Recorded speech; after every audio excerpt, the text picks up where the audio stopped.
Ranking Member, Mr. Zeldin, for us to approach this in a bipartisan way, because if we look at our history, America's soft power, but America's diplomacy and development really has been incredibly important to how we've shaped the world, and I would argue that we've shaped the world for the better.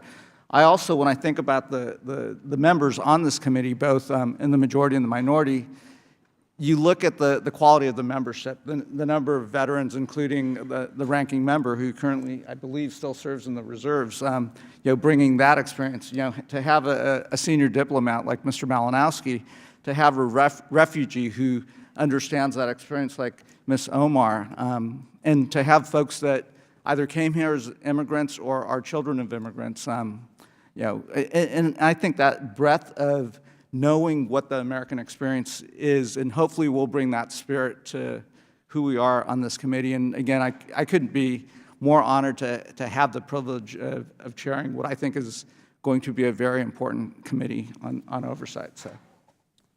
Thank you, Mr. Chairman. And it's been a privilege over the course of the first couple months here of the new Congress with this new subcommittee. In conversations and meetings with the chair, I could certainly confirm his desire, his strong interest in bipartisanship. That certainly will result in a stronger product coming out of this committee. It helps empower the full committee, and I think bipartisanship is something for all of us to be very proud of. So thank you to Chairman Barrow for setting the right tone. And with regards to his priorities coming out of the gate, I'm confident that at the end of this Congress, a couple years from now, a year and a half from now or so, we're going to be able to have real product, maybe in legislative form, maybe through oversight, that will help strengthen America. So I look forward to serving with you and all the other members of this committee, and I yield back. So the hearing will come to order. This hearing, titled America's Global Leadership, Why Diplomacy and Development Matters, will focus on why the State Department and USAID are critical to the success of our country, our foreign policy, and how Congress can ensure that they thrive. Without objection, all members may have 5 days to submit statements, questions, extraneous materials for the record, subject to the length limitations in the rules. I will now make my opening statement and then turn it over to the ranking member for his opening statement. Good afternoon. I want to welcome all the members to this first hearing of the Oversight and Investigations Committee. Chairman Engel reestablished this subcommittee to strengthen Congress's oversight of the executive branch and reassert our authority in foreign policy. This subcommittee will work closely with the full committee and other subcommittees to exercise our role. And as we heard this morning from Secretary Albright, it is her belief, and I think it is all of our belief as I listen to the questions and testimony of members on both sides, that foreign policy best is done in a bipartisan way. And that the best foreign policy at our best is when the executive branch is working closely with the legislative branch in partnership, sending a singular message to the world, so there's no ambiguity to our allies and others. And I think, as we mentioned earlier, that really is a goal, and I'd like to acknowledge the partnership that I think we'll have with the ranking member, Mr. Zeldin from New York. To begin with, as we look at Article 1, and again, Secretary Albright said, now is the time for Article 1 to really reemerge. It really has far too long, under both Democratic and Republican administrations, Congress has allowed oversight to falter. And more of our ability really has shifted over to the executive branch, both under Democratic administrations and Republican administrations. And I think this is our opportunity to re-exert that oversight and start bringing things back to what we should be doing. With that, if I look at our history as the United States, particularly in the post-World War II history, as we looked at the 3 pillars of defense, but also diplomacy and development, our foreign policy and our approach to the rest of the world really did make the world a better place. And I know Mr. Natsios in his opening comments will talk about the Marshall Plan and the remarkable work that we did rebuilding Europe, rebuilding Japan, going and protecting Korea, and the miracle that is the Republic of Korea today. And you would rightfully argue that our presence around the world, the American presence, leading with our values and leadership in the 70 years post-World War II, made the world a better place, made the world a safer place, made the world a more democratic place. But I think we can also, as we think about the purview of this committee over the next 2 years, we understand that the world has changed. It's a different place today. You see, it's not a given that the democratic model of our values will rule the 21st century. You see more autocratic leaderships, the rise of China, the reemergence of Russia. You also see, the failed states, the terrorist states that have to be approached in a very different way than we may have approached a Cold War with the nation state. And this is an opportune time for us to take a step back, take a deep dive into where America's diplomacy is today, where America's development is, but then also come out of this thinking about where we need to go. And this committee is Oversight and Investigations, and we will use the tools that we have available to investigate where we are today. But that would be only half the battle if we didn't actually try to come out and present to this administration or the next administration, and then this Secretary of State or the next Secretary of State, a roadmap of where we think we could go to continue to lead the world, both with our soft power and hard power. And again, there's no reason that this next century can't be an American century, because the last century certainly was an American century. And with that, I'd like to thank both Ms. Higginbottom and Mr. Natsios for joining us, and I will turn this over to my esteemed colleague, Mr. Zeldin, the ranking member. Thank you, Mr. Chairman. This is the first hearing of the Subcommittee on Oversight and Investigations. I look forward to working with you on bipartisan priorities we both share. This hearing is certainly the first step. We both believe in American leadership and Congress's role in oversight and investigations. I wanted to extend my thanks to today's two witnesses for being here today to discuss the importance of American foreign policy, aid, and development around the world. There is no question that targeted and measured foreign aid and level-headed diplomacy further American national security, business, and humanitarian interests. Today, we are not here to question this consensus, but rather examine the tools and resources used in these endeavors in an effort to ensure they are the most effective and efficient means possible. Too often, we have witnessed programs with good intentions originally established to forward American values and improve the lives of those around the world to go off the tracks. And it is our responsibility as the Oversight and Investigation Subcommittee to monitor these programs and help correct course when necessary. For example, and given the backgrounds of our two witnesses, and I'm here with Congressman Perry, who's joined us, I'll touch on the stated mission of the previously U.S. taxpayer-funded United Nations Relief and Works Agency, also known as UNRWA, which has a mission to provide humanitarian support for Palestinian refugees in Jordan, Lebanon, Syria, and the West Bank and Gaza. The education of children, especially those in war-torn areas, is a noble mission.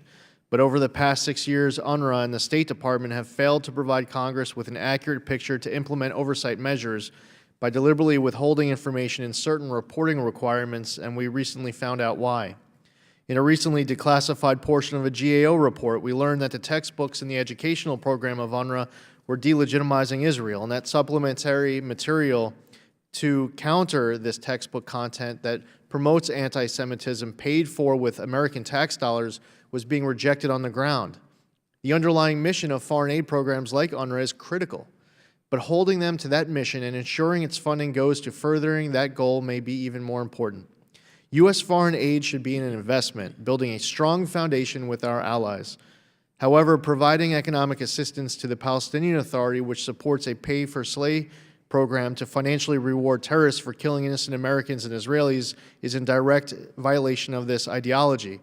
Last Congress, the Taylor Force Act was passed and signed into law. It withholds economic assistance to the Palestinian Authority until it publicly condemns these acts of violence and stops inciting and rewarding the terrorists who perpetrate these horrific crimes, therefore protecting the innocent Americans and Israelis and better allocating these limited foreign aid resources. The United States must support aid programs that promote the interests of our nation and therefore of our allies. For example, foreign aid that promotes good governance in a country like Venezuela is a proud show of what an important investment this funding can be. There are so many different examples all across the entire map for the entire world that this committee can get into. Just touching on a couple of examples there, but I'm sure we'll hear a lot more over the course of today's testimony with our two great witnesses. There should be an integrated policy approach to aid and diplomacy in which we leverage greater influence per aid dollar. We must employ greater accurate oversight and accountability internally within the State Department, as well as over these foreign assistance programs, ensuring those utilizing U.S. funding are better aligned with our nation's values. We need to examine whether the millions of dollars we give to multilateral agencies serve our needs and whether they continue to maintain the high standards Americans would expect.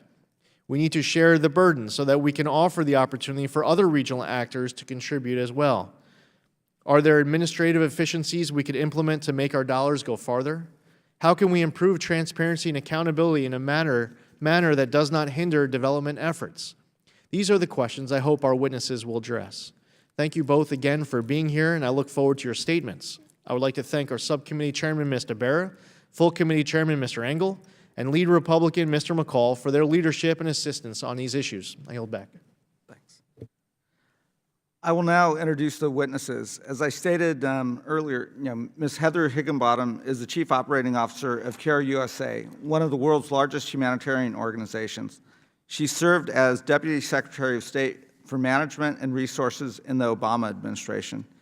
Andrew Natsios is currently the director of the Scowcroft Institute at Texas A&M. He served as the 13th administrator for the United States Agency for International Development. Thank you both for being here. And with that, Ms. Higginbottom. Chairman Barra, Ranking Member Zeldin, and distinguished members of the committee, thank you for the opportunity to testify as you work to make the State Department and USAID more effective and more efficient. I've edited my remarks for time and ask that my full statement be included in the record. And without objection, your full statement, written statement, would be part of the record. Thank you for reminding me that I'm supposed to do that. For the last 6 years, first as Deputy Secretary of State for Management and Resources, and currently as CARE Chief Operating Officer, I've had the privilege of seeing American diplomacy and development in action and the responsibility of thinking about how to strengthen it. With just about 1% of the federal budget, the United States gets no better return on its investment than the work of our diplomats and development professionals, which saves millions of lives, builds stronger economies, and creates a safer world. Mr. Chairman, I know that it has never been popular to invest money overseas. President Reagan acknowledged that, quote, foreign aid suffers from a lack of a domestic constituency. But the very DNA of CARE is a daily reminder that Americans have always stepped up to address global challenges. 73 years ago, a small group of Americans joined forces to create the first ever care packages for starving survivors of World War II. Today, instead of delivering aid in a box, CARE works to address the roots of poverty using proven tools to empower women and girls and help entire communities create long-term prosperity, stability, and resiliency. We're here today to focus on what we can do better, but we shouldn't lose sight of what the U.S. already does so well. And I saw it firsthand in 2014 as the Ebola outbreak in West Africa threatened whole countries. American leadership made the difference. Working with partners in a coordinated, rapid, innovative way, we brought every tool we had to bear, from deploying civilian health and development experts to engaging our military and Border Patrol agents. We worked with Congress to provide resources, pharmaceutical companies to develop a vaccine, manufacturing companies to make protection suits for health workers, and we galvanized partners to build an aircraft to evacuate patients with infectious diseases. As a result, Ebola was contained in West Africa. And in our interconnected world, where disease knows no boundaries, we should be building upon, not weakening, instruments of diplomacy and development. The U.S. is a catalytic leader, and what we do encourages other countries to act. And it's why, over the past 25 years, the number of people worldwide living in extreme poverty has been halved, as has the number of women dying during pregnancy and the number of children dying before their 5th birthday. And this has been a bipartisan effort across Republican and Democratic administrations.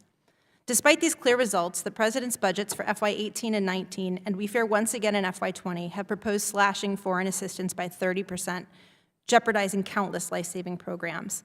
We appreciate that Congress has rejected these cuts, but there has been damage done due to uncertain funding levels and timelines, the threat of rescissions packages, and government shutdowns. Just earlier this month, we came days away from halting a Food for Peace program in Haiti that supports 100,000 chronically poor households. We're very grateful to our USAID colleagues who managed to release funds at the 11th hour, but when lives are on the line, we cannot afford crises of our own making. To be sure, the State Department and USAID are not perfect institutions. The 2015 Quadrennial Diplomacy and Development Review, which I oversaw, contains many recommendations to make these institutions more efficient and more effective. I'll highlight just three. First, the currency of the State Department is information and relationships, and yet there is no enterprise-wide system for organizing, collecting, and sharing information. Second, better utilization and expertise in data analytics, science, and technology is essential. And the siloed natures of both the State Department and USAID mean that cross-cutting analysis and engagement is often unavailable. Third, performance management and strategic planning at both agencies should be strengthened, and collaboration and communication across agencies should be enhanced. As the history of the care package shows, often the best way to combat fragility, address poverty, and prevent mass displacement is by harnessing the generosity and talents of the American people in partnership with communities around the world. This work, backed by continued American engagement in diplomacy and development, is essential to building a future worth having for ourselves, our children, and our neighbors around the world. Thank you very much, and I look forward to answering your questions. Thank you, Mr. Chairman, Ranking Member, and members of the committee. I want to thank you for the opportunity to speak today on the importance of foreign aid programs.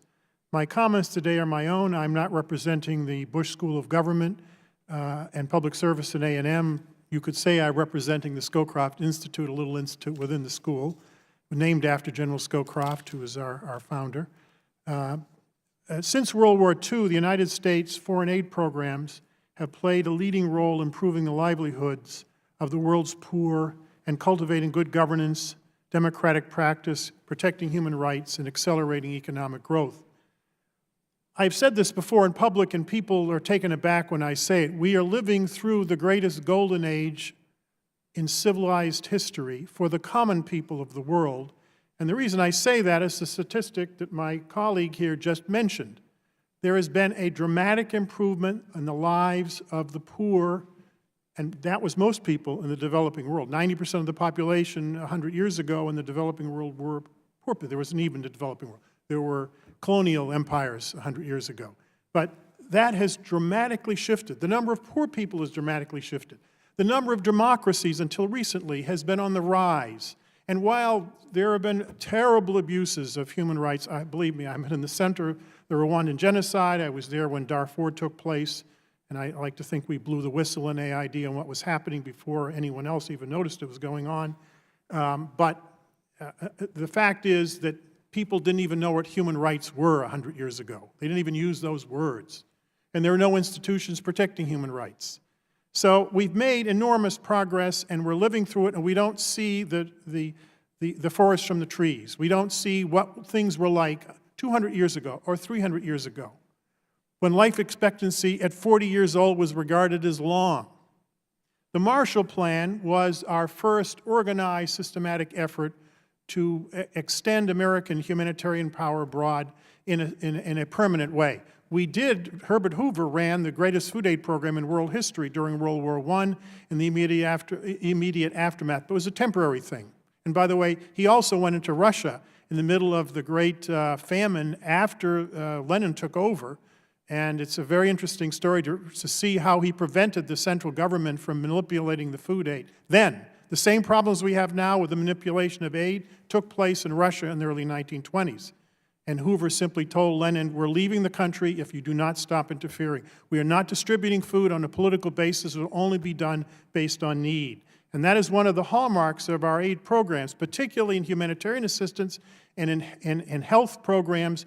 We distribute aid based on need. Now, I understand some aid has to be distributed to our allies, economic aid, that sort of thing. We understand that. But when it comes to the survival of people, of women and children, of non-combatants, we need to focus on aid distributed based on need, not based on interest. We helped win the Cold War more than most people realize in AID. I think the role of aid, for example, in South Korea, there are amusing stories as to how intrusive AID was in the Park government in terms of forcing them to make reforms. We know when the same thing happened in Taiwan, in Indonesia, in Thailand, in Greece, where my ancestors are from, in Turkey, in the earlier days, in the early 1950s, when Stalin was destabilizing both countries in the late 40s. We have had remarkable successes where countries that were extremely poor are now first world countries in Latin America, in Asia, and we're beginning to have them in Africa now.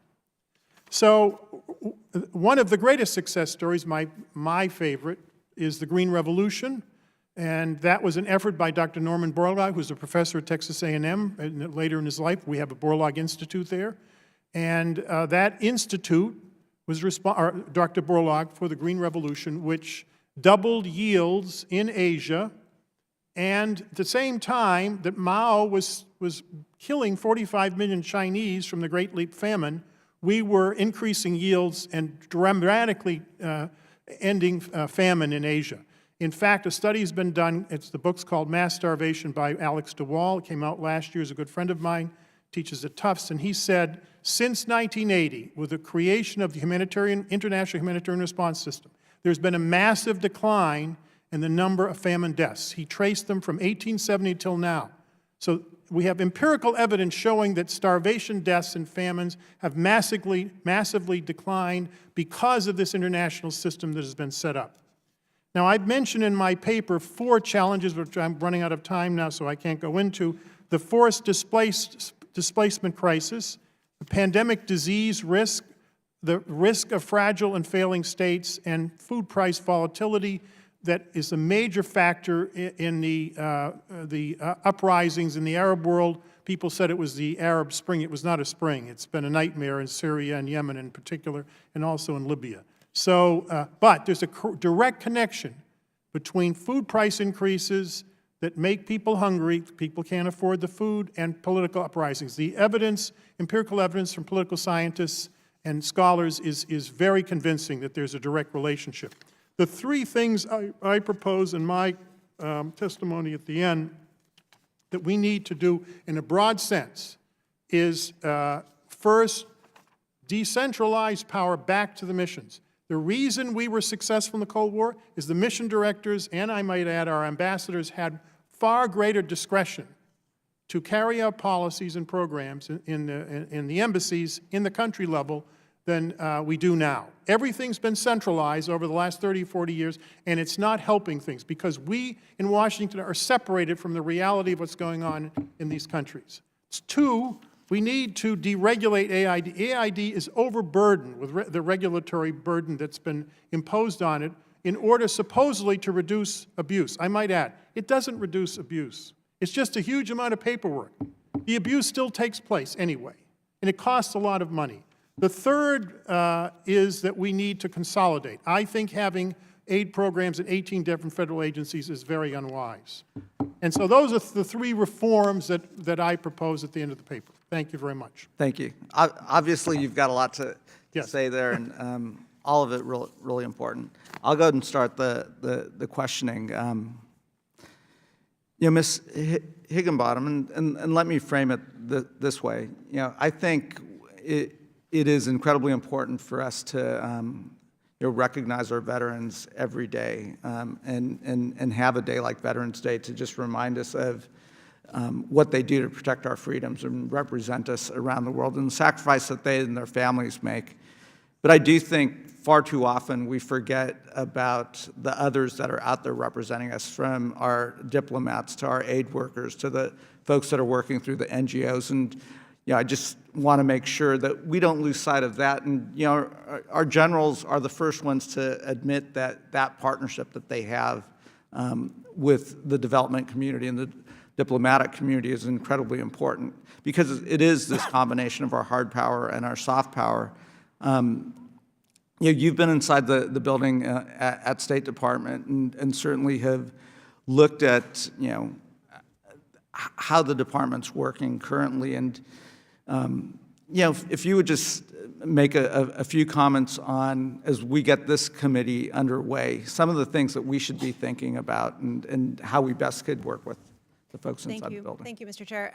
I think that this committee can play a really important role at highlighting some of the challenges that both the Foreign Service and the Civil Service at State face, as well as to understand, to your point, Ranking Member, about how to have oversight of program and ensure we have accountability and that we have the right processes in place for those things. With respect to some broad areas that I think are important for the committee to consider, we're seeing a decrease in the number of people taking the Foreign Service exam, and we're seeing some attrition. The building is built on the professional nature of its Foreign and Civil Service employees. I think it's really important that we understand what's happening there. We need the best and brightest to represent us around the world, and that's really critical. I mentioned in my testimony something that I'm really seized of, and I want to just mention it again, and that is that we don't have an enterprise-wide knowledge management system.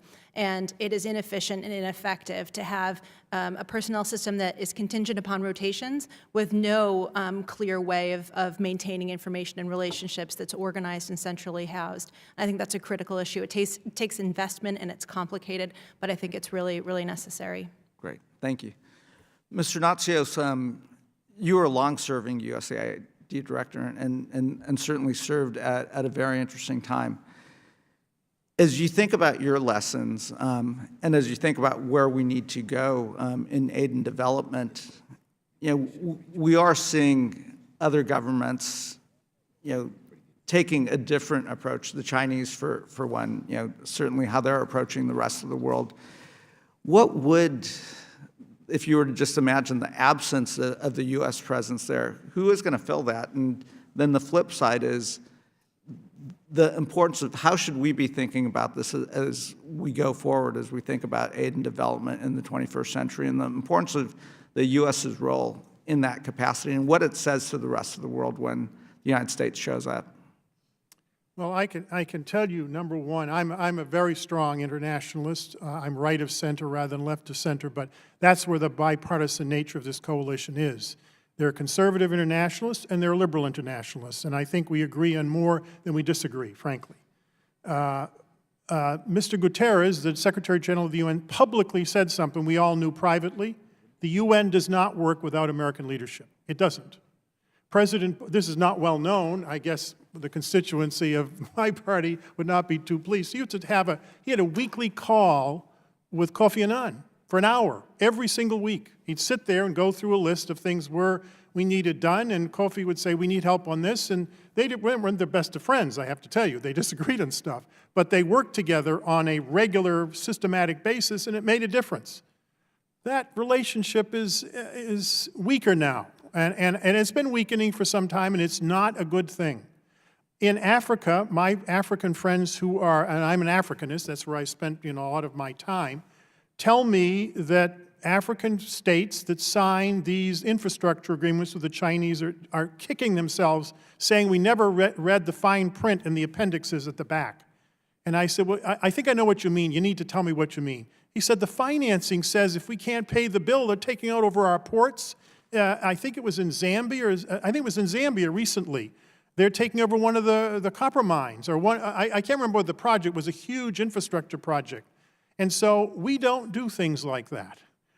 The United States, everybody knows we protect our interests, but we have other interests, and they are the broader development of the world. It's in our interest to have a stable world order where fewer people are poor. No one thinks that the Chinese have that anywhere in their foreign policy.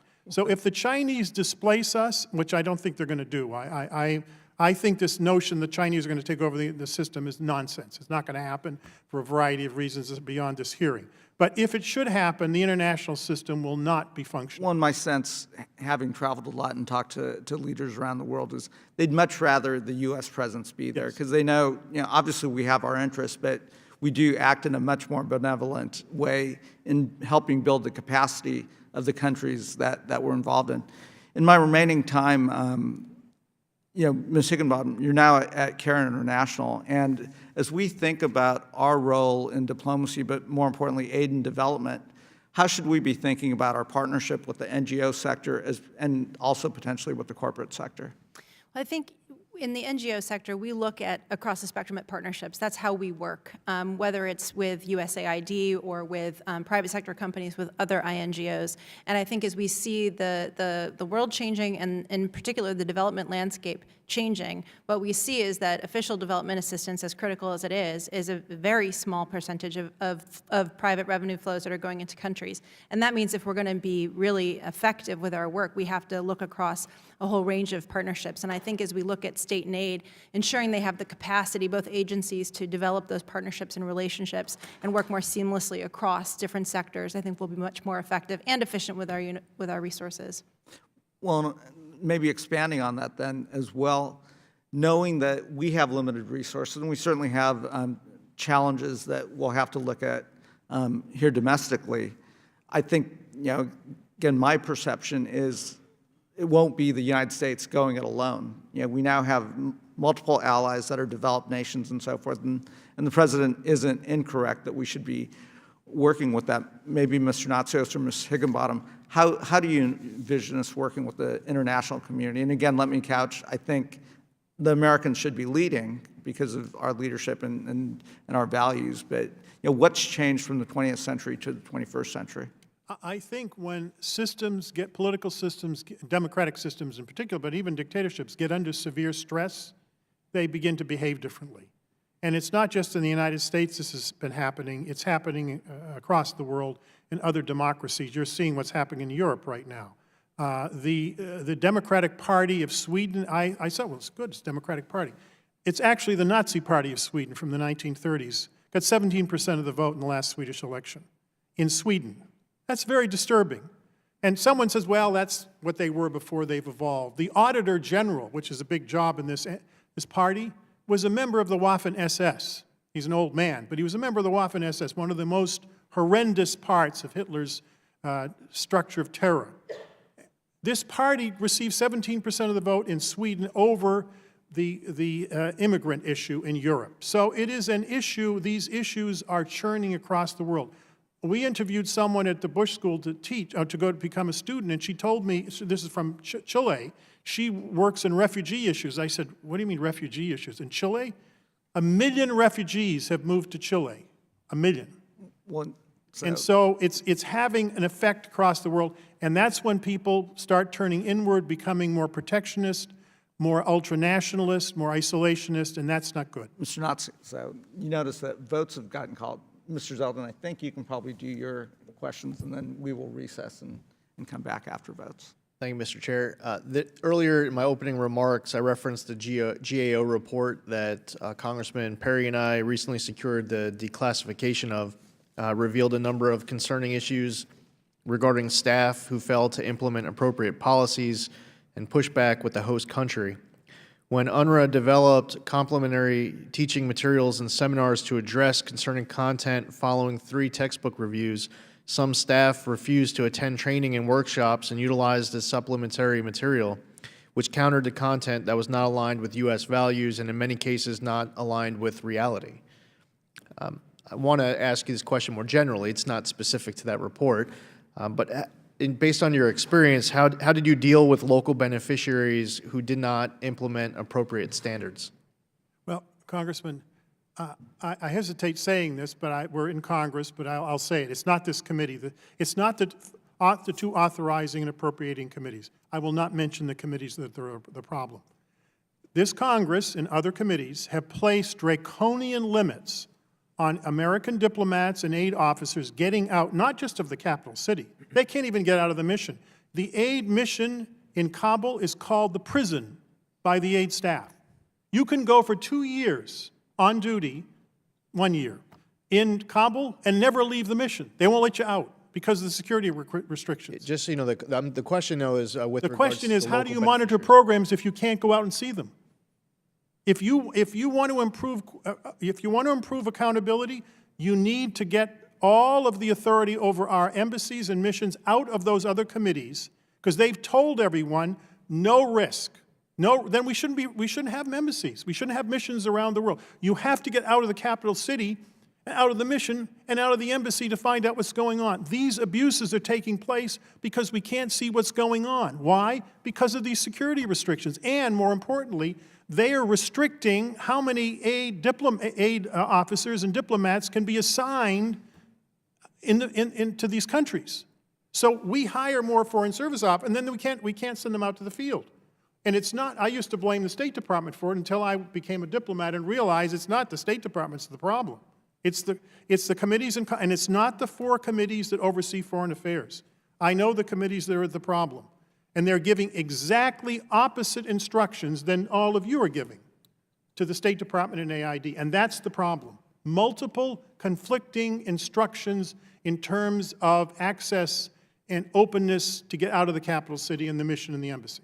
Ms. Higginbottom, if you could, I guess, just speak to the interaction with the locals based on your experience. What else can we improve upon? I do. I just want to agree with what Mr. Nazio said. The issue of how we manage risk, not how we eliminate it, has got to be taken up, and I think this committee can play an important role, because a lot of the concern we'd have about program implementation would be the limit that we would have imposed for mobility and not having the ability to really know what's happening in a given program. When you do know that there are a lot of mechanisms, I think, actually, to deal with staff that aren't following policy or guidelines, and when it's very clearly the case, then the line management has a lot of tools at their disposal to take action, and they should. The Inspector Generals at both agencies play an important role. I met with our Inspector General every week. It was not my favorite meeting, but it was really important. And I think they can highlight critical areas where we need to focus and where there are problems. They do inspections of embassies. They can highlight some of these issues. So I think there are tools. I do think the risk issue is really important, and I do think that this committee can play an important role in helping to address that. Okay, so I'm going to just continue based off of your answers, as opposed to I had a couple of other follow-up questions, but I guess going back to Mr. Natsios, can you now take your point, I guess, to the next level, a little more? Is there more specificity you can share? I know you weren't naming other committees, but what can we get out of your exchange that we can act on? Well, you can't reassign responsibility within the congressional system. There'd be a civil war if you did that. But if I had my way, the only 4 committees that would be allowed to deal with the State Department and AID would be the 4 appropriators and the authorizers, the 4 committees in the House and the Senate. I have to say, even though I've had disagreements over the years, I've never seen them do things that are damaging to either institution. But I have seen other committees in this Congress who don't travel. They do not know what's going on in the world, and their objective is not the carrying out of American foreign policy or aid programs. And it has nothing to do with party. The Democrats and the Republicans are equally damaging to the operational capacity. I wrote an article for the Weekly Standard about, I don't know, 10, 20 years ago, called Fortress Embassy America. Colin Powell this is after I retired from AID, he got very upset with me. I said, Mr. Secretary, I am not criticizing you. You tried to open the embassies up, but the committee won't allow you to do it. And that's exactly correct. Well, we all have more to talk about. I know that I'm going to yield back to the chair at this time, because I know we only have a few minutes left of votes. This time the subcommittee will recess so that members can vote, and then the hearing will resume immediately following the votes. Thank you.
I know Mr. Natsios has a flight, so in the interest of making sure you get home safely and don't have to rush, as someone who worries about being at the airport on time and has missed one too many flights, let's go ahead and gavel back in. The committee will come to order. I ask at this juncture, Mr. Perry from Pennsylvania. So we'll go to you. Thank you, Mr. Chairman. I appreciate coming directly. Oh, well, do you want to defer to the? Okay. Thank you for that. See, we're already acting in a bipartisan manner. Working together. What a tone. Mr. Malinowski. So. Thank you. Thank you. Thank you for your testimony earlier today and for your patience with us as we vote. Let me start with this question to you, Mr. Natsios. As a general matter, I assume you would agree that when the United States military deploys to a complicated, dangerous place, it is helpful to have civilian agencies involved as well, providing humanitarian assistance, development, reconstruction, good governance, and all of that. I presume we're in agreement, yes. And Ms. Higginbottom, okay.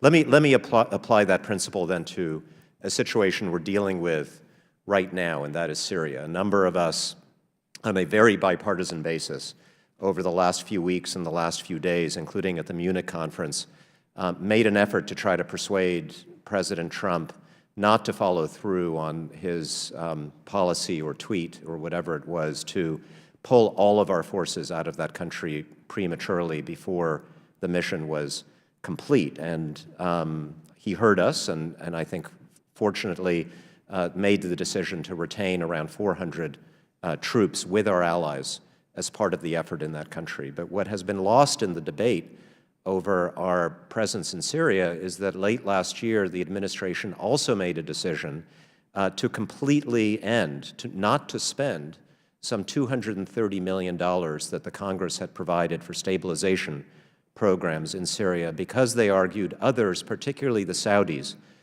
could fill our shoes. So I wanted to ask you, you think that's a good idea if we have 400 troops or any number of troops deployed in Syria to have absolutely no civilian component to that mission?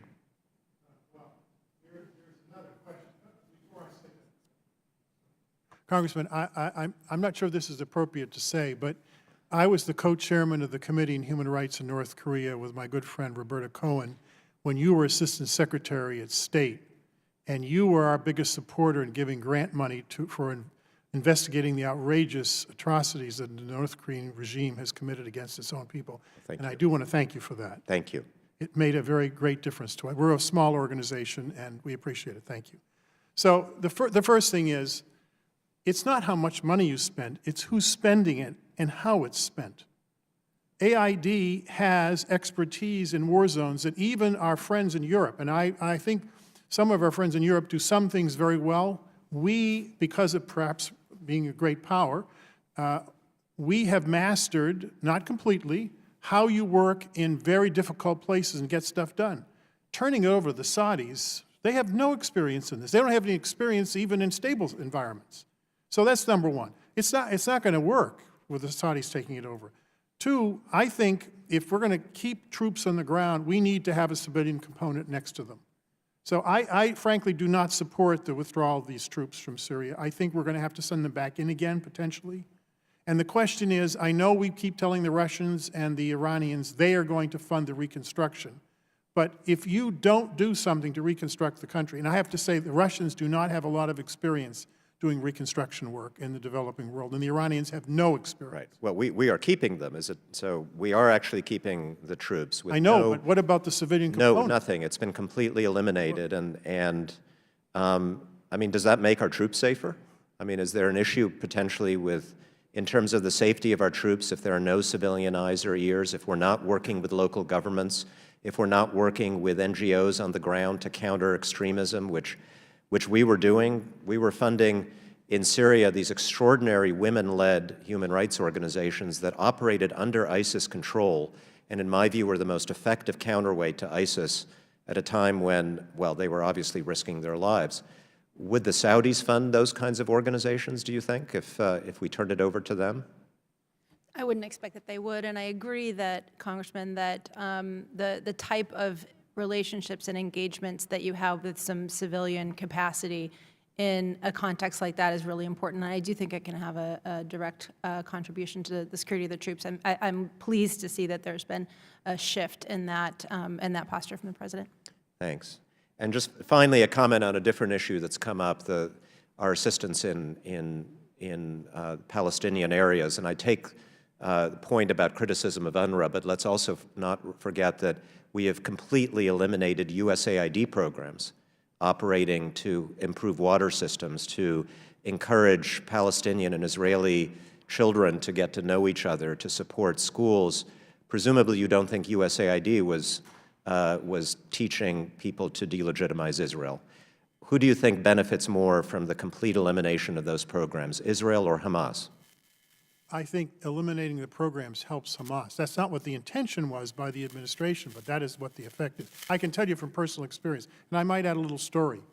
When we went into Afghanistan, the first thing we did, not just to educate kids, but to get them off the streets into school, was to print 7 million textbooks from the old royal curriculum when the king was in power that were at the University of Nebraska. Their archive was there from Afghanistan. I had 9 Afghan intellectuals, journalists, women's groups, academics read all 200 textbooks to make sure there was no anti-Semitic, or for that matter, anti-Russian, because they had anti-Russian stuff there because of the Civil War. And they had scratched out women, stick figures from all the textbooks. We put all that stuff back in, and I had them read it twice to make sure we didn't miss anything. And so there is a utility in having AID there because we're sensitive to these issues. And without us there, I think, frankly, you're going to give the extremists more license. So I understand the pressure of politics. I was in the legislature in Massachusetts for 12 years, but I think it's unwise to shut these programs down. I'm sorry, that's my experience. Thank you. Fully agree. Thank you, Mr. Malinowski. And Mr. Perry from Pennsylvania. Thanks, Mr. Chairman. Ladies and gentlemen, thanks for being here. These foreign assistance dollars are precious, and of course, I don't have to tell you or remind you, they come from the hardworking taxpayers of the 10th District in Pennsylvania and everybody else's district here too. So it's really important that we safeguard them. And oversight's important, and I'm sure you're familiar with the stories of fraud and abuse. And so this is the Oversight Committee. I think it's important to highlight some of these things and then just have a discussion about it. There's a 2018 report that assistance provided to Afghanistan through the Reconstruction Trust Fund was at risk for misuse. The Special Inspector General for Afghanistan Reconstruction, who was appointed by Congress, stated that once the U.S. or any other donor provided its contributions to the fund, neither the World Bank nor USAID could account for how those funds were specifically spent. There's also, this goes back a way, but, because Mr. Natsios, I've listened to some of your comments, and also Mrs. Higginbottom, I want to get to some of those about why this is happening if you're not able to monitor correctly. But this goes back to 2013. An investigation by the Wall Street Journal found that more than 20% of the malaria drugs sent to Africa under the President's Malaria Initiative were stolen or diverted each year and then sold on the black market. Is the circumstance that you've described where the risk assessment or the aversion to risk is so great that we're not letting the people that would oversee, the staff that oversee these funds and these programs, is that something fairly new? Is that let's be candid, is that the advent of this administration, or does it go prior to this administration? Oh, no, this goes back 20 years. This goes back to the embassy bombings in Nairobi and Dar es Salaam in the 1990s. I wrote an article, as I said, for a Weekly Standard called Embassy Fortress America. In the 1990s I wrote that. Oh, no, it was after I left AID. I'm sorry, it was in 2005. But it was based on what had happened earlier. This is not new at all. So, and it's not just, this is not just in Afghanistan and Iraq. This is across the spectrum. So when the IG does inspections and finds these these flaws and the lost money, so to speak, or the evidence of lost money, do they include in their report the circumstances, and why is that? Do you know? I have to tell you, I'm sorry, I'm being very candid here. I'm not in office anymore. I'm not going to run for office, so I'll be very candid with you. The special IG for Afghan reconstruction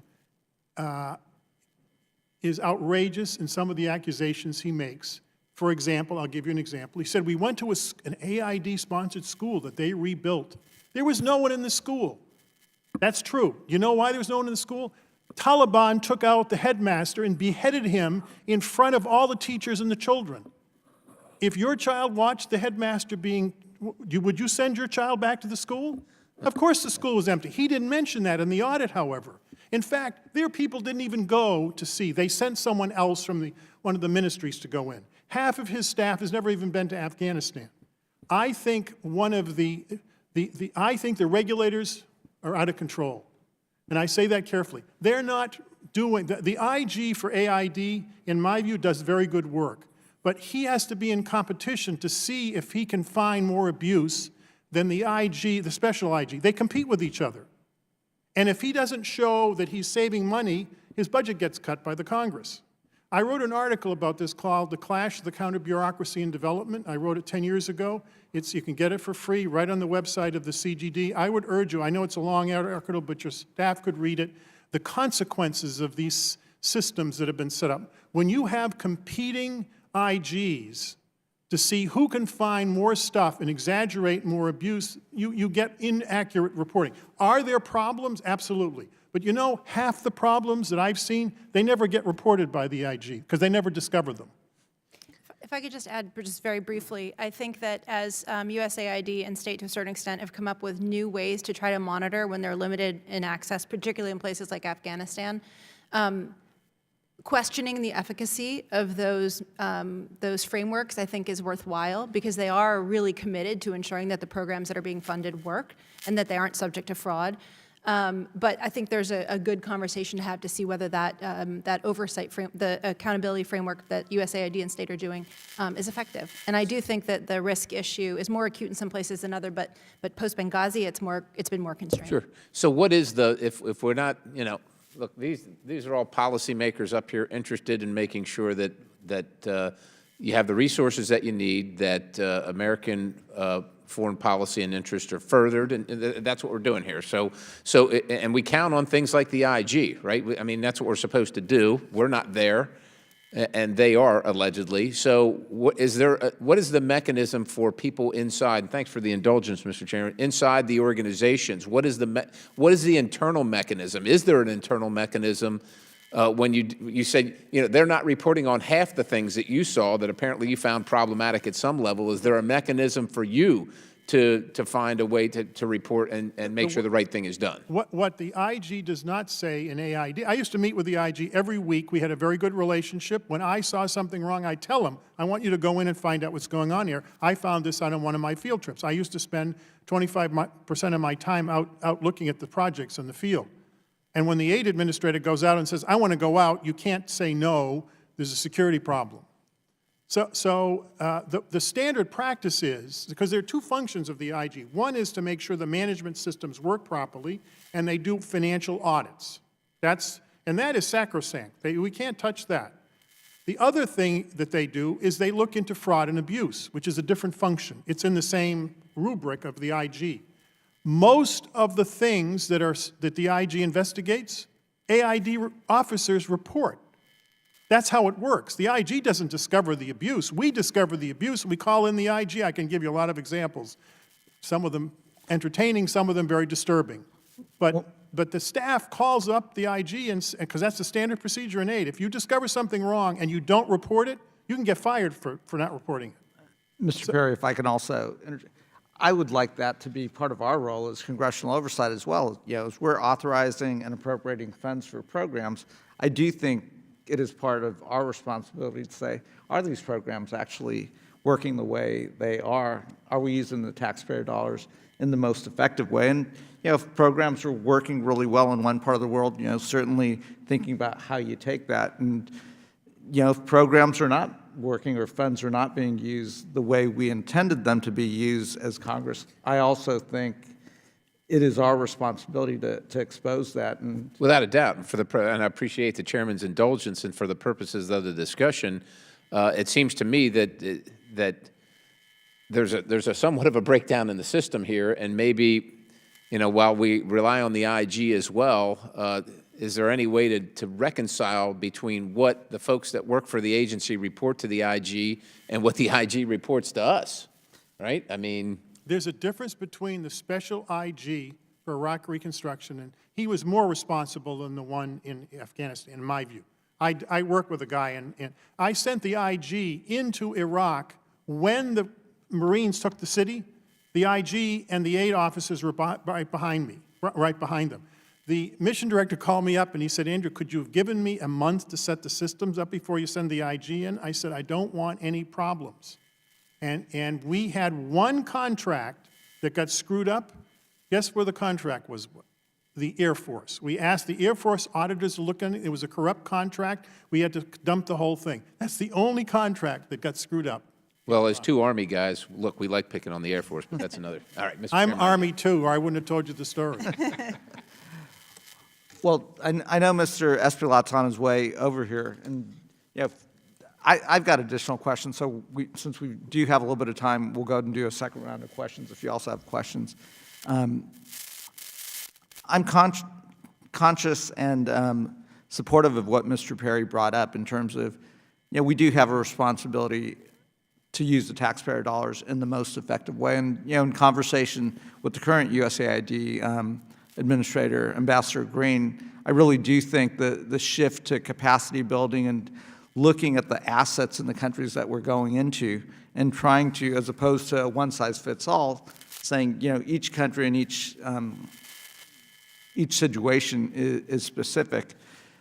Ms. Higginbottom, we had a chance to travel together to Europe, and I think there's some specific examples of how CARE, working with USAID and the U.S. government, are doing some specific programs to help empower women and villages to care for themselves. And if you want to share some of those, because those are not ones that demand donations from the United States in the long term, what it is doing is building self-sufficiency. Yes, thank you. A lot of the CARE programming is really aimed at how we build capacity over time, how we make sustained investments. We do humanitarian response, we respond to emergencies, but we also look at investments we can make that can really lift up communities.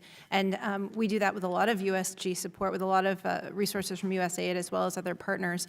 And we have a variety of different programs. We saw some in Sierra Leone, and the idea, and I think it's consistent with Administrator Green's approach to get a path to self-reliance, we want to lift whole communities out. And one of the reasons why, the principal reason why we have over time come to focus on women and girls is that the data shows that by targeting not just women and girls, we benefit boys and men as well, but by targeting them, we see that there are greater returns in terms of investment in healthcare and education for their children, and it lifts them up into becoming entrepreneurs. We have an incredibly powerful, it's called the Village Savings and Loan Association. They're called small savings groups, but they're much more than that. They become really a platform to save some money, but also to become empowered in communities and make permanent and sustained change. I think that's the type of development assistance that we know is successful and that works, and that over time should become really the lever that lifts these countries. Mr. Natsios was talking earlier about countries that were once the recipient of aid and are now our largest trading partners, some of the biggest countries in the world. That's our objective with the approach on poverty reduction. Mr. Natsios, in the remaining time that I have left, your focus on Africa, and when we think about, there's many things that we should be focused on in Africa. One that I spend a lot of time worried about is the youth bulge that we're seeing in sub-Saharan Africa, and a large population of young people, young men who may not have anything to do, potentially destabilizing to the region, et cetera. And I'd just be curious if we were thinking about how we approach that and how we are approaching it, and again, sticking with what's working, what's not working, Just in the remaining minute and a half, I'd be curious about your thoughts on that. Well, first, when I became administrator, one of the first things we did was set up the Office of Conflict Mitigation and Management, and some people said, well, why? That's the State Department's job. I said, diplomatically it is. Developmentally, we can do things that cause conflict if we aren't careful. And we can do things that prevent conflict if we're careful as well in our planning. So we asked the missions, how many missions of the 80 missions have had civil wars or major conflicts in the preceding 5 years? 60%. 60% had major conflicts. I said, why don't you integrate into the plan to deal with that? And they said, well, how would we do that? That's why we set up this office. And the research showed that the youth bulge has a correlation and also a literacy. The young men who join these militias in West Africa, in Yemen and other places, almost all of there's a correlation between illiteracy and young men and unemployment, and young men joining these militias, which are basically criminal gangs in many of these countries. So the youth bulge is affecting the stability of the world order, even if we don't see it. It's at the grassroots level. And we begin to study what is causing this. It's very interesting. We sent teams in with the State Department and DOD in 2003 into the Sahelian region to see why people were joining Al-Qaeda. I think it's called Al-Qaeda in the Islamic Maghreb now. I don't know what it was called then. And they started interviewing young men. It was not poverty that was causing it. It was a sense of belongingness, of purpose in life. And most of them were not Islamists, rather. They had no theological training. They didn't even know what that meant. They were being propagandized by the leaders who were using them for this purpose. But it's the same mentality for young people, young men particularly, but young women now are doing it, joining gangs in LA or other places, and that are joining them in Central America. So what we've noticed is, if you can get these vulnerable young people into youth groups, more soccer teams. I mean, when I first saw this, I said, why are we spending money in soccer teams? He said, you want them joining the militias or soccer team? I said, soccer team. So there is a relationship between, and you'll notice in the aid RFA, where they're advertising things, workforce planning for youth is now a much bigger theme in all of aid programming. I've noticed it much more than when I was in office. So it's a worthwhile area for. It's a very us to worthwhile pay area. attention to. Mr. Zeldin's been kind enough to let me go to Mr. Esplat from New York first, and then we'll come back to Mr. Zeldin. Thank you. Thank you so much, Chairman. Violence and illicit trafficking in Latin America and the Caribbean has become a more serious problem. And I think that it deserves further attention from the U.S. I believe we need to do more with the State Department's Caribbean Basin Security Initiative and the Central American Regional Security Initiative programs to curb the persistent violence in the region. Now, previously, many of these countries sort of like transported drugs to the north, to the U.S., and they were involved in that aspect of the trade. But now there seems to also be a very dangerous and persistent code of violence in those urban cities of those countries that need to be addressed as well. And so, what are some of the recommendations that you can shed with us today, and with regards to improving the situation regarding this violence and illicit trafficking in Latin America and the Caribbean? Just a couple of comments and ask Mr. Natsios to jump in. I think that it's clearly an issue. It's impacting us directly, whether it's because of migration and drivers there or because of the drug trade itself. I think we can look at the success of Plan Colombia for some lessons learned when we have a long-term sustained commitment. We talked about an incredibly fragile state dealing with many of those issues. Now, over 15 years later, we get to pause Colombia, and we see a different opportunity. I think the investment in the Northern Triangle of Central America, where we see a lot of those conditions, is absolutely critical to both addressing the drivers of migration, but also in countering, the cartels and the drugs that are, and the gangs in that area that are driving it. During the last administration, we made a significant increased investment there. It's a longer-term commitment that takes some time to address the violence and the corruption and the security issues, but I think that's critical to maintain. But in addition to the sort of like traditional law enforcement efforts that could be augmented via additional funding, what are some of the social programs beyond the soccer leagues, right, that could help relieve the situation locally and also curtail the migration problem? Yeah, what I've seen, particularly in the Northern Triangle countries, is a combination of things. You're working with law enforcement, you're doing training, you're cracking down on corruption, you're working with the three governments to ensure they're making commitments to follow through, but there's a lot of programming for kids and young people, A, to give them something to do, to keep them out of the gangs, to protect their safety. They're complicated to implement in certain very, very dangerous places, but when done well, are very successful. And I visited many of them when I was at the State Department, and I think sustaining that investment is really important, but it has to be alongside a crackdown on corruption and really focusing on law enforcement as well.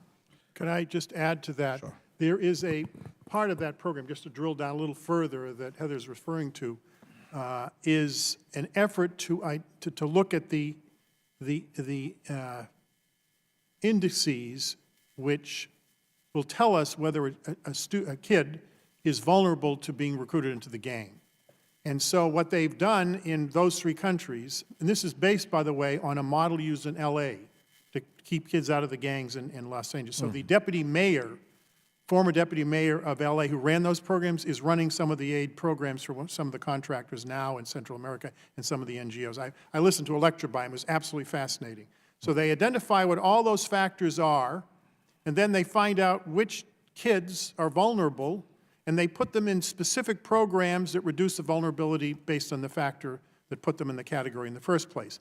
They're showing a substantial decline in gang membership as a result of that. So the programs work. But the one problem, and this is something, Mr. Chairman, that I strongly urge. I didn't say it, but and it's a failure on my part. The biggest problem with aid programming and the entire city, the executive branch and the legislative branch, the State Department, it's a problem with DOD, is the time horizon.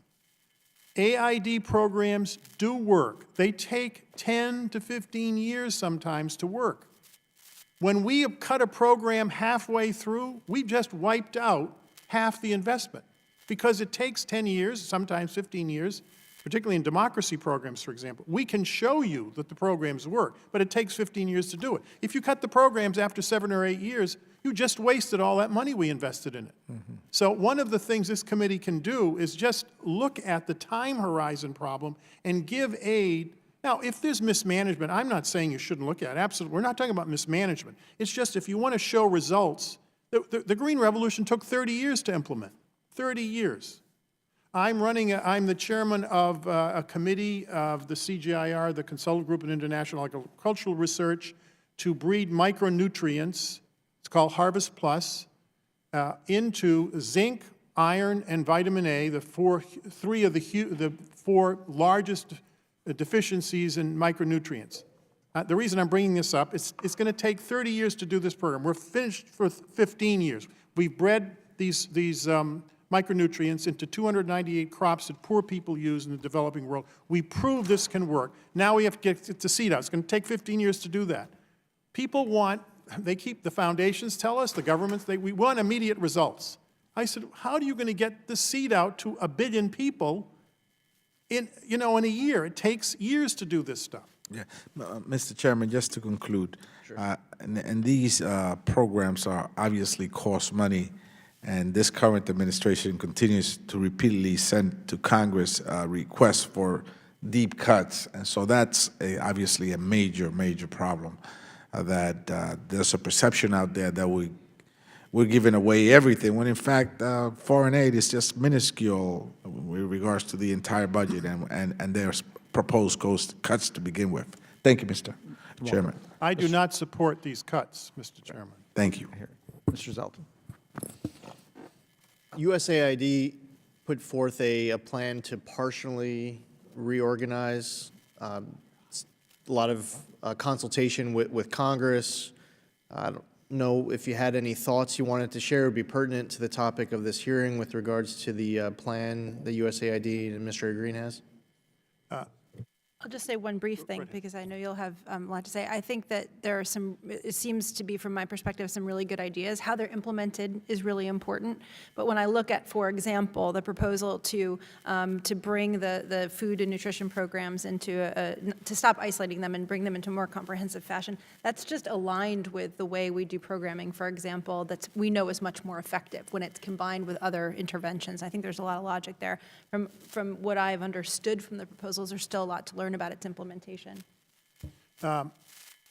When I was the director of OFDA, the Office of Foreign Disaster Assistance, which is our emergency response mechanism in AID for famine, civil wars, and disasters like earthquakes, we considered seriously merging Food for Peace and that OFDA together. If Bush 41 had been elected to a second term, we were going to implement it, but I didn't have the time to do it. We were seriously considering it. Mark Green just did it 2 weeks ago, and he asked me for support. He said, would you go with me to the Hill? This has nothing to do with the Trump administration. We were considering doing this 30 years ago. We just didn't do it.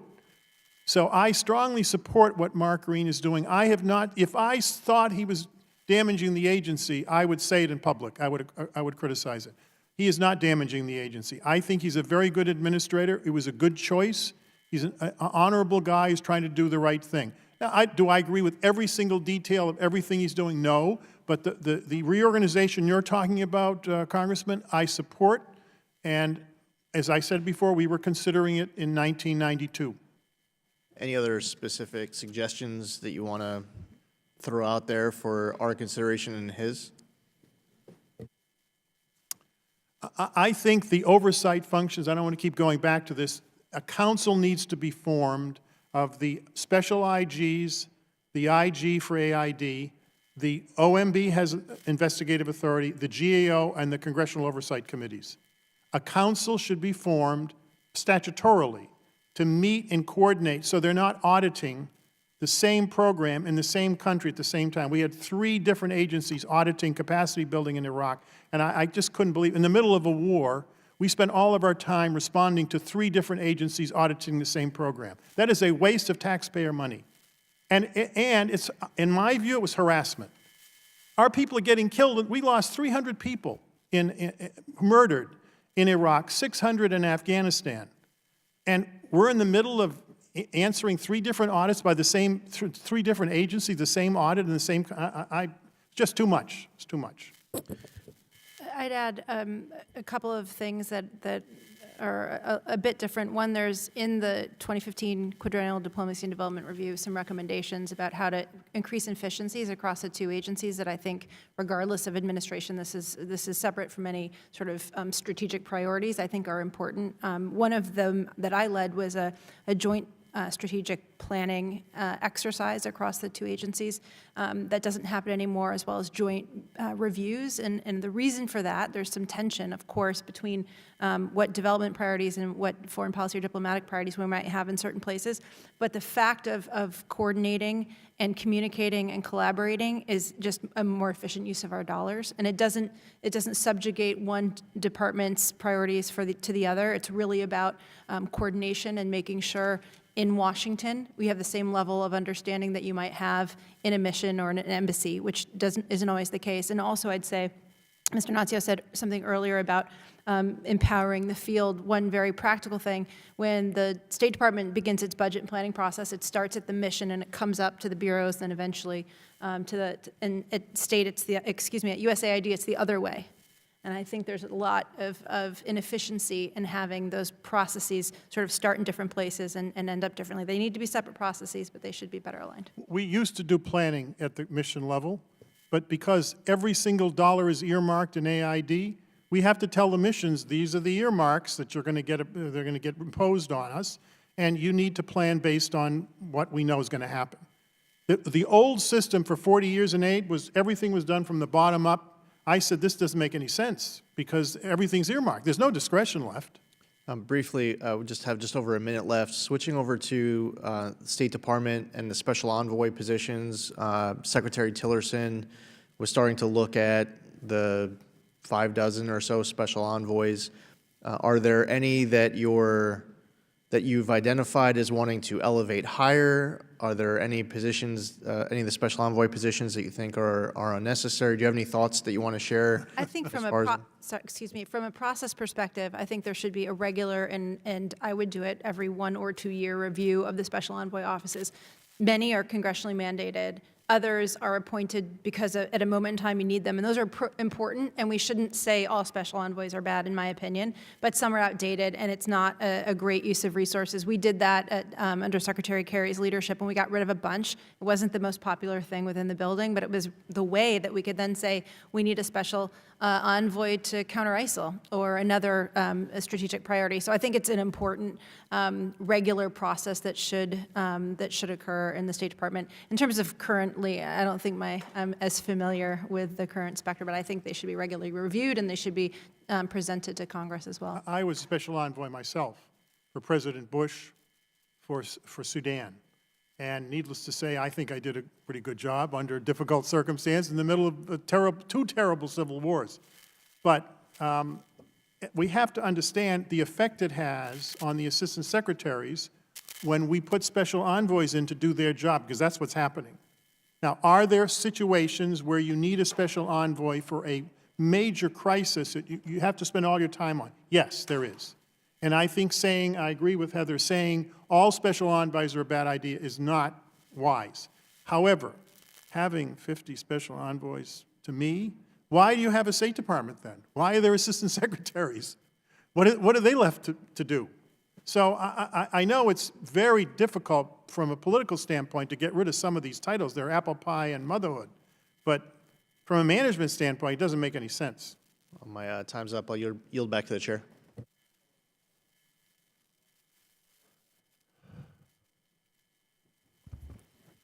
Thank you. And in line with some of the things that sometimes doesn't make any sense, Ms. Higginbottom, it seems that sometimes our humanitarian goals are undercut by other parts of U.S. foreign policy. To me, there seems to be an emblematic example is the horrific situation that's happening in Yemen. Money for humanitarian aid doesn't seem to be a problem. We've sent over $700 million trying to alleviate the enormous human suffering that is taking place in Yemen. But it cannot get to the people because of the political and the military realities there. And one of those realities is that under the Obama and Trump administration, we have been militarily supporting the Saudi-led coalition. I was proud to co-sponsor the Yemen War Powers Resolution, and my question to you is to kind of think about the big picture. Is it the case that our diplomacy and development objectives sometimes seem to severely undercut our military and political objectives?